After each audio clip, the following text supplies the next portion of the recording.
Bienvenidos a una nueva clase de el curso de Apocalipsis. Soy el pastor Wilfredo Beltrán y hoy día vamos a introducirnos en el diseño interno del libro, cómo está bosquejado internamente el libro.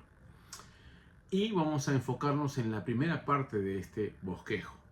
Si ustedes me acompañan, vamos a ver el diseño natural del libro a partir de la frase en el espíritu. Por ejemplo, ¿tienen sus Biblias? Abran su Biblia en el capítulo 1, vamos a leer el verso 10. Esto es importante. Juan dice: yo estaba en el Espíritu en el día del Señor, y oí detrás de mí una gran voz como de trompeta. Aquí empieza la revelación propiamente del libro, la revelación de Jesucristo, bajo esta frase. El libro se va a dividir internamente con esta frase que abre el espacio, en primer lugar, a la presencia de Jesucristo en la primera sección, y en la segunda, si vamos al capítulo 4, vamos a ver el cambio de escenario, ¿no? En el capítulo 4, en el verso 2, Juan dice: y al instante yo estaba en el Espíritu, y aquí un trono establecido en el cielo, y en el trono uno sentado. Vean ustedes, primero, en el día del Señor, el Señor Jesucristo se les revela, ¿no?, de manera presencial. En el capítulo 4, que es la siguiente sección del libro, cambia de escenario de la tierra al cielo. Luego vamos al capítulo 17, ¿no?, cuando empiezan las figuras importantes a aparecer. Y en el capítulo 17 aparece la gran ramera. Y dice lo siguiente, lo vamos a leer del 1 al 3 para que entendamos cómo el libro tiene un bosquejo natural. Vino entonces uno de los 7 ángeles que tenía las 7 copas y habló conmigo diciéndome: ven acá y te mostraré la sentencia contra la gran ramera, la que está sentada entre muchas aguas, con la cual han fornicado los reyes de la tierra, y los moradores de la tierra se han embriagado con el vino de su fornicación. Y me llevó el espíritu al desierto, y vi una mujer sentada sobre una bestia escarlata llena de nombres de blasfemia, que tenía 7 cabezas y 10 cuernos. Aquí viene la tercera sección, el juicio a la gran ramera. Y es uno de los que tiene, el ángel le revela es uno del que tiene las 7 copas, ¿no? Entonces vamos a ver que del capítulo 1, después del prólogo, a partir del verso 10 hasta el capítulo 3, vamos a tener la primera sección. La segunda cambia de escenario al cielo. Luego aquí pasa al desierto en el capítulo 17, vean. Pero la segunda sección es la más larga, ¿no?, del capítulo 4 hasta el 16. En el 17 cambia de escenario. Y luego vamos al capítulo 21. En el capítulo 21, ¿ya? Dice lo siguiente en el versículo, a ver, permíteme que lo encuentre, aquí tengo la cita. En el capítulo 21, en el versículo, los versículos 9 y 10, ¿está bien? 9 y 10, dice: vino entonces a mí uno de los 7 ángeles que tenían las 7 copas llenas de las 7 plagas postreras, y habló conmigo. Verso 10. Diciéndome: ven acá, yo te mostraré la desposada y la esposa del Cordero. Y me llevó en el espíritu a un monte grande y alto. Y me mostró la gran ciudad santa de Jerusalén, que descendía del cielo de Dios. Muy bien, aquí se ven entonces los 4 escenarios que vienen a ser: primero en la tierra con la revelación de Jesucristo, luego en el pasa al cielo en la presencia misma de Dios, luego se ve el juicio de la gran ramera en el desierto, y como ustedes ven, en la última parte lo lleva a un monte alto para que él vea descender a la Nueva Jerusalén, en este caso, que desciende a la tierra, ¿no?, de la misma presencia de Dios. Entonces vamos a tener el bosquejo de la siguiente manera: el prólogo del 1 al 9, la primera sección del 1:10 hasta el capítulo 3. La segunda sección del capítulo 4 al capítulo 16 es la parte más amplia, ¿no es cierto? Del capítulo 17 al capítulo casi, bueno, 20 vamos a darle, del capítulo 21 hacia el capítulo 22 con el cual acaba el libro de Apocalipsis, es la última sección. Ese es el bosquejo natural del libro y para eso nos hemos utilizado el método sintético, para ver cómo se desarrolla el pensamiento interno del libro y cómo lo ha estructurado el autor para que tengamos un criterio adecuado para examinar cuál es el énfasis que él tiene en cada sección. ¿Ya? Esto es importante. Cuando nosotros desarrollamos el estudio en base al estilo literario del autor y seguimos su bosquejo natural, vamos a ver entonces cómo se desarrolla el pensamiento de manera intensa, rica y extraordinaria. Muy bien, quisiera ir al prólogo. ¿Ya? Quisiera ir al prólogo y ustedes me acompañan en este estudio, porque va a ser breve. En el prólogo, como hemos visto, lo vamos a hacer del 1 al 9, ¿no? Dice, la revelación de Jesucristo. Ahora pasamos al método analítico, ¿no? Vamos a reflexionar en las frases que dice. Si nos sacasen tiempo, lo vamos a hacer hasta el 9. Si no, vamos a solamente darles un modelo de cómo vamos a reflexionar. Dice acá la revelación de Jesucristo. En una pregunta directa al texto, podríamos decir, ¿de quién es la revelación? De Jesucristo. Dice sigue diciendo que Dios le dio. O sea, es la revelación de Jesucristo, de la persona de Jesucristo, sobre Jesucristo, que Dios le dio. O sea, hay un acuerdo extraordinario entre el Padre y el Hijo para dar a conocer quién es Él. Y dice, para manifestar a sus siervos las cosas que deben suceder pronto. Muy bien, ahí viene el contenido profético. Las cosas que deben suceder pronto, ¿no es cierto? ¿Ya? ¿A quiénes va a manifestar? A sus siervos. O sea, esta revelación que está en coherencia entre el Padre, en armonía entre la voluntad del Padre, ¿ya? En base a comunicar quién es el Hijo, se le va a entregar a sus siervos para decirle lo que va a suceder pronto. Interesante. Y la declaró enviándola por medio de un ángel. Aquí vemos en este caso quién es el agente que entrega digamos el mensaje. ¿A quién se lo entrega? A su siervo Juan. Aquí ya llegamos al autor. Entonces aquí vamos reflexionando que es la revelación de Jesucristo. Por consiguiente, el énfasis va a ser en Jesús. De Él se va a hablar, ¿no? Y Dios está contento de que se conozca quién es Jesús, porque Él es el que entrega esa revelación a los siervos. O sea, esta es a la iglesia, ¿no? Muy bien. Y se le entrega a Juan directamente.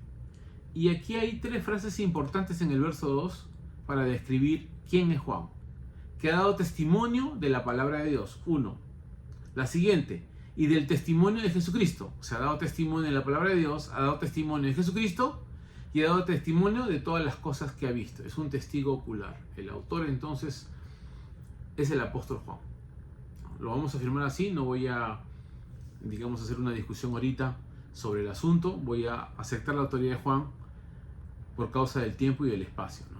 Luego pasa a la bienaventuranza, ¿no? Bienaventurado el que lee, el que oye las palabras de esta profecía, el que guarda las cosas en ella escritas, porque el tiempo está cerca. Entonces aquí se ve el ejercicio personal de lectura, ¿ya? O escuchar la lectura de las palabras de esta profecía y guardarlas, ¿no? Es bendito, porque estas advertencias lo van a tener, digamos, precavido para no caer o dejarse arrastrar por cualquier situación que viene más adelante. Y viene, por supuesto, quién es Juan a las 7 iglesias que están en Asia. ¿Ah? Y el saludo protocolar de la época, gracia y paz, el saludo gracia, el saludo romano, y paz, el saludo judío, gracia y paz, ¿no? Un saludo universal para la iglesia en general. Y aquí viene entonces la descripción de quién envía la carta. Del que era, del que es, del que era y del que ha de venir.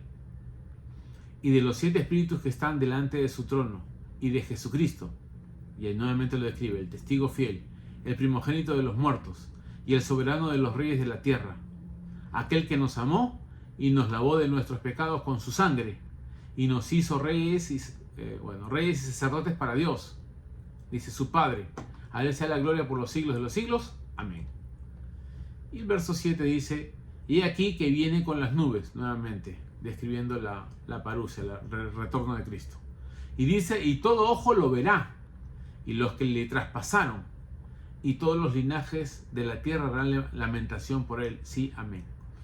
Vean ustedes, entonces hay un mensaje sobre Jesucristo, hay un saludo, digamos, universal, se identifica al mediador humano que recibe la carta, ¿ya?, que ha sido un testigo, y este describe a Jesús como el testigo fiel, el primogénito de los muertos y soberano de los reyes de la tierra. Aquí tenemos que ir identificando las palabras testigo fiel, el primogénito de los muertos. ¿Por qué le dice esto? El soberano de los reyes de la tierra, el que tiene control de la historia, tiene control sobre la muerte, y es una persona fidedigna, en quien se puede confiar, porque nos amó, nos lavó de nuestros pecados con su sangre, y nos puso en un lugar de honra delante de Dios, nos hizo reyes y sacerdotes delante de Dios Padre.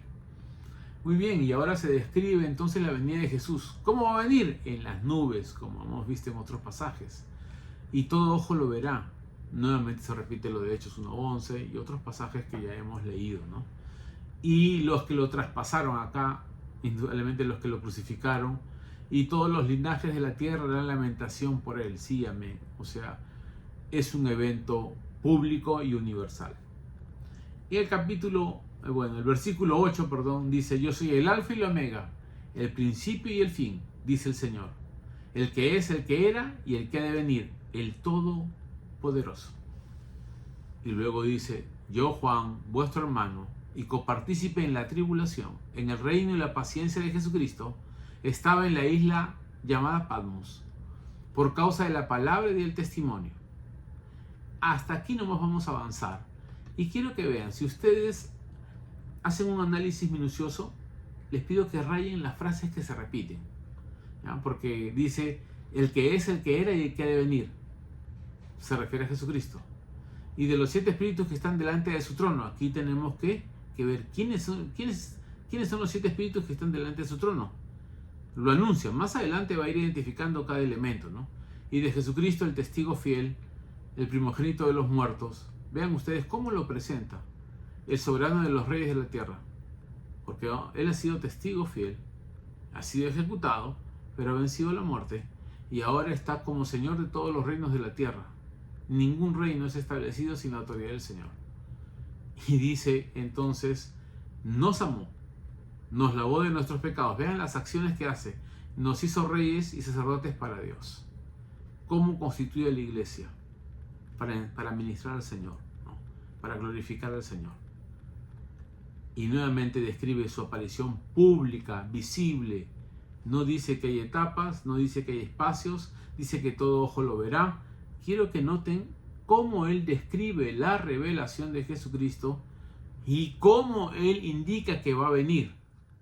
Y luego empieza, yo soy el alfa y la omega, el principio y el fin, dice el Señor. O sea, aquí hay una revelación, unas palabras del Señor Jesucristo en primera persona. Y se describe como el alfa y omega. En el alfabeto griego es la primera palabra, alfa, y la última es la omega. O sea, Él es el todo. Y dice el principio y el fin. El que es, el que era y el que ha de venir, el Todopoderoso.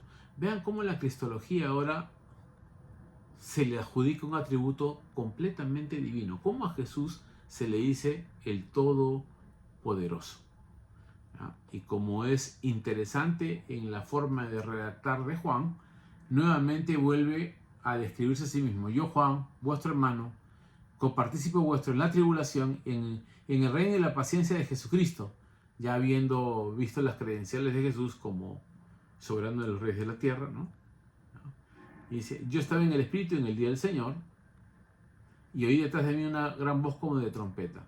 Aquí luego vamos a pasar a la revelación personal de Cristo, pero quiero que noten el estilo. Con esto quiero cerrar. ¿Cómo es el estilo? Si ustedes ven el prólogo, se presenta la revelación de Jesucristo. ¿Quién va a dar testimonio? Se da la bienaventuranza al que lee.